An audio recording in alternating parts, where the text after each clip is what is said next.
Welcome back to another reading of George Orwell's 1984. And I am your host and reader, David Crayden. We are at chapter 4 of part 3. This is what I would call the penultimate chapter in the book, meaning the second to last. A lot of people think penultimate means the last, but it's the second last. Good word to know. Good word to know. And it's, of course, we all know it's going to be a tragic ending of some sort.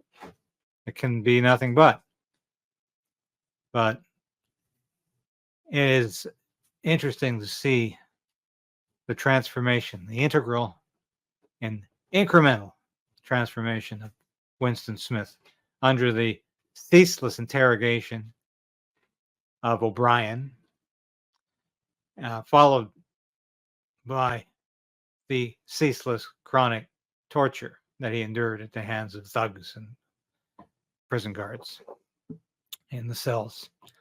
So he's been broken down, literally broken down. I mean, he's a shell of a man, physically a wreck. He looked at himself in the mirror in the last chapter and couldn't believe what he saw. He's so emaciated. He looks like a concentration camp survivor. And his body is just bears the wounds and the sores of being beaten up, and barely looks human. So, and he barely has any teeth left. So he's in terrible condition. So before I begin reading, though, I wanted to say that we're on the eve of the Thanksgiving weekend here. It's the Friday, October 6th, as I read this. And I'm going to save the last chapter for either Monday or Tuesday of next week. And that's because, on the one hand, I want the last chapter. I want you to anticipate that last chapter and wait for it. But on the other hand, this has been an exercise that I really don't want to see end. And it's been such a joy and a pleasure to read to you. I've heard so many nice comments from so many of you who have been listening to this book, sometimes for the first time, sometimes for the multiple times. And I really appreciate your kind words, because I didn't know if this was going to work. I'd never done an audio book before. You can probably guess I've done a lot of speech making. I've done a lot of broadcast journalism. And I've been on the stage as a paid vocalist, believe it or not, and as an amateur thespian. So I do have some affinity for this craft, but I've never read a book aloud and recorded it. And I wasn't sure how this was going to go, but it's been such a joy and such a great experience that I'm going to continue to do this. And our next book is going to be Politics and the English Language. And we'll also do another couple of Orwell books, and we'll read other books that are relevant, but are also enjoyable. I'm not going to read dry political theory text to you, because nobody's going to want to listen to that. But somehow Orwell delivers in this book a wealth of political theory, profound political theory, and it makes it all profoundly interesting. And that's what's so great about this book. It's what makes a classic, doesn't it? It's a book that lives on. And I'm just amazed how much this book has lived on as I've read it again.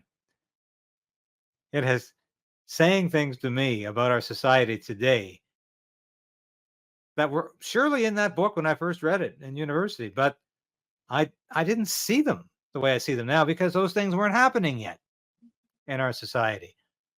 Orwell envisioned something that's taken place.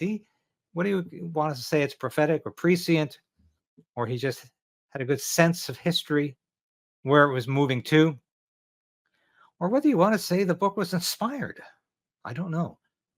But I'm certainly seeing passages in it that come to life, that come off the page in a way they didn't when I first read it, or when I read it the second time, because it wasn't yet time to understand those portions. I don't want to get too metaphysical about 1984, But this is the first time I've ever realized it's possible to get metaphysical about 1984. It's not just an ordinary book.